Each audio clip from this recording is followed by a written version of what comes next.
Hello, and welcome to CSP's At Your Convenience podcast. I'm Diane Adam, editor of CSP, and I'm joined today by Terri Micklin, Senior Vice President of Store Development, Facilities, and Real Estate at 7-Eleven. Thanks for coming on the podcast today, Terri. Thanks so much, Diane. Excited to be here. Well, for our listeners, I want to share today that we are recording live at the Outlook Leadership Conference at Terranea Resort in sunny California. So I want to just start with a broad question, and maybe as the conference has been unfolding, what's one thing you've learned from Outlook so far that you could share with our listeners? I think the common theme we're hearing is that convenience is just more relevant to the consumer than ever before. Lots of conversations about economics facing the public today. Customers want food they can crave, they want stores they can trust, digital options that work for them, and experiences that just fit into the rhythm of their day. And that reinforces for me that the future of convenience is going to be won by companies that can combine scale with local relevance and operational excellence. Yeah, no, those are great insights and a lot to carry with you as the convenience retail continues to just unfold and find its path, things Absolutely. like that. So I've been reporting on 7-Eleven, and it's been a little over a year, if I'm not mistaken, that you joined 7-Eleven. What's one accomplishment you're most proud of in your first year at 7-Eleven? Well, in my first year, what I'm most proud of is the team that we're building. When you join a company with the size and history and complexity of 7-Eleven, the first job is really to listen, understand the culture, and then help the team to see what's possible. I'm incredibly proud of how my leadership team has really leaned into a more customer-focused, operator-focused way of working. We built momentum quickly, not just in growth, but in the tools, the processes, the partnerships that are going to help us scale for years to come. Sure. And what excites me most about the work is being really felt beyond our office. I think our development partners, our franchise operators, the store teams, and ultimately the customer that's walking through our doors every day is seeing and feeling in real time all of the impactful changes that we've been making. Sure, yeah. No, that's a lot of great things that are happening. Just a little bit of a follow-up. When you talked about you're excited about your team, things like that. Let's talk a little bit about what you're excited about that's new and exciting at 7-Eleven. Let's open the door a little bit on that to give our listeners a little peek inside if we can. Well, there's a lot happening right now. One thing I don't think people may be aware of is the investment we've made in our in-house maintenance and facilities team capabilities. So we've built a best-in-class facilities organization with more than 1,500 technicians that are in the field every day supporting stores across the US and Canada. This matters because, convenience is built on reliability, and being open means being ready for the customer. And with everything working at its best to create a store experience and customers they can count on. So that's something that I'm really passionate about.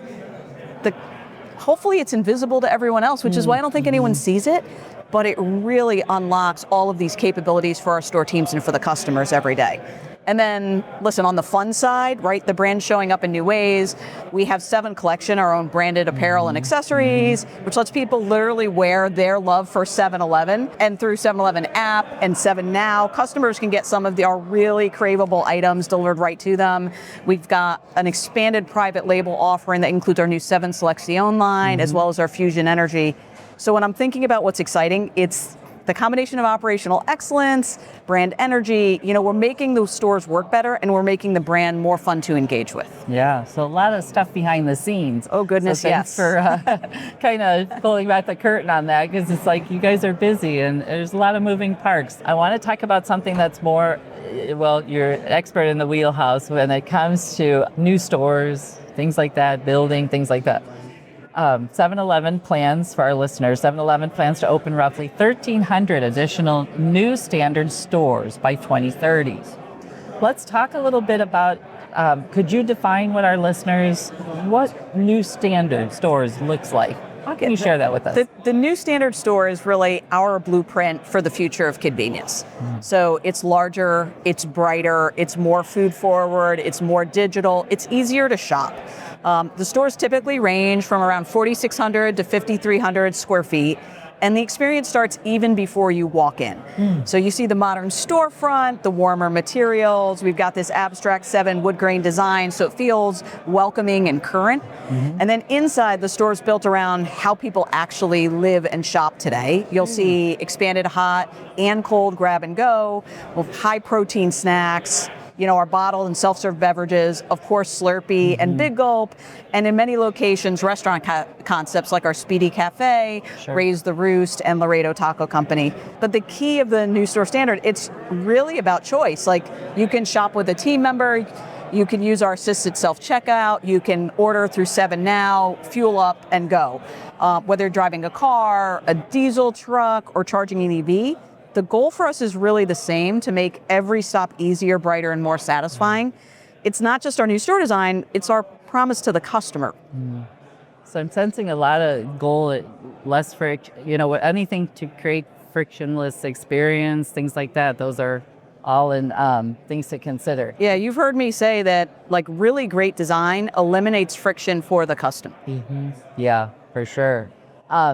So you're in your role, you're tasked with, as you mentioned, overseeing all these new store openings, things like that. What you just explained, this requires various levels of execution. This is not just a one and done.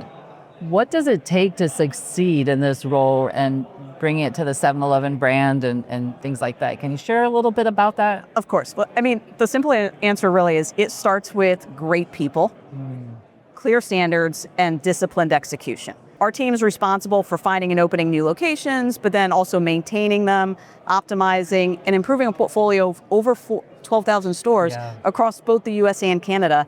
And that scale, success just can't depend on heroics, right? It has to come from really strong leadership, trust in the team, especially consistent processes and clear decision making. It starts also with disciplined site selection and strong development partnerships. Then we kind of move into design standards, engineering, construction, facilities, and then ultimately that seamless handoff to operations.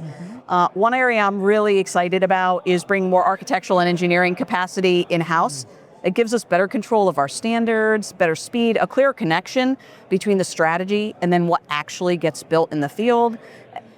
Great stores are the result of hundreds of disciplined decisions.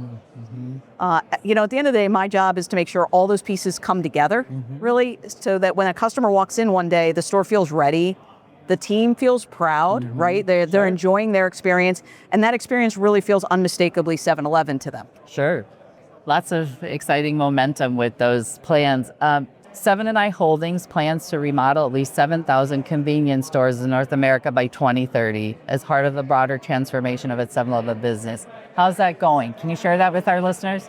So by far, one of the most exciting parts of our transformation, because this is the largest financial investment we've ever made in our store base.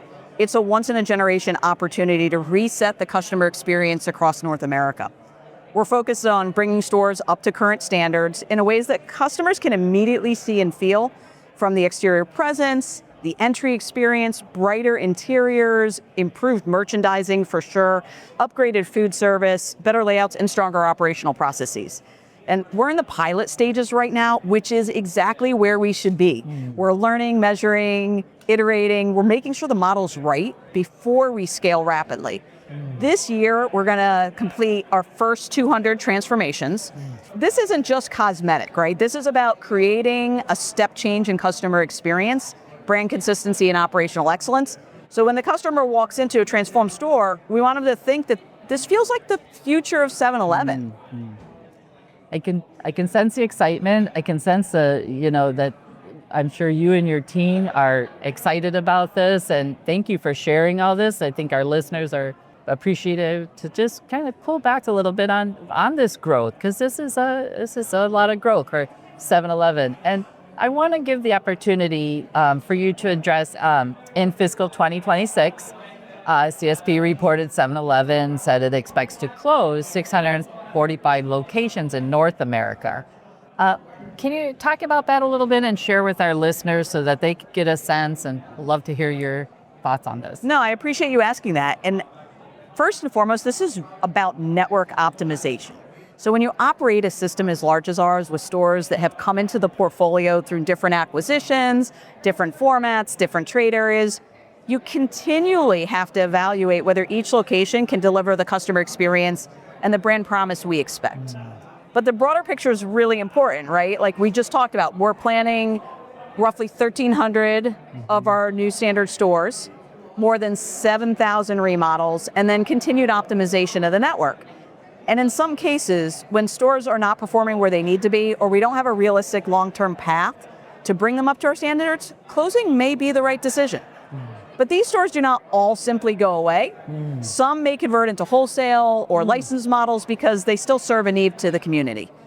So the takeaway is this: we're not shrinking from opportunity. We are strengthening our network so the customers see a more consistent, higher quality 7-Eleven experience every time they visit. Yeah, great. I appreciate the insight on that, and I'm sure our listeners will as well.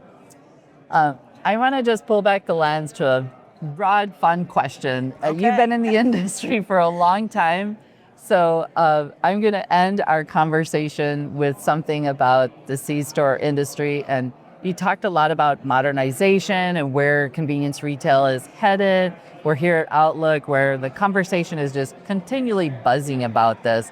So I'm going to ask you, as a C-store industry veteran, how would you define the modern C-store customer? The modern C-store customer really is everyone. But what unites them is the need for convenience that fits into their busy life, right? Maybe it's a parent who's trying to get some dinner solved between school and practice. We've been there, right? Yes, we It's have. the commuter that wants great coffee and a fast breakfast. It's the construction worker fueling up before sunrise, right? The college student, which we also living through that, right? Ordering through the app late at night. It's the road trip stop, like it's that quick lunch, the treat, the reset that I like to think through. What's changed is that the customer no longer really sees convenience stores only as a place to buy something quickly. We are a platform that supports their day, right? And we're doing so with food, with beverage, with fuel, delivery, digital, sometimes a small little moment of enjoyment in a hectic day and a hectic schedule. So to me, the modern convenience customer is someone who wants speed, but not at the expense of quality. Right? They want value, but they also want something craveable. They want consistency, but they also want discovery. And our job is to meet them in that moment. I can tell you're excited about that, and just to continue to learn and grasp onto that C-store customer as we head into the future. It's exciting times. Terri, I want to say thank you for coming on the podcast today. Thank you for all your insights. Again, to our listeners, this has been At Your Convenience. I'm Diane Adam. Thank you for listening. Thank you.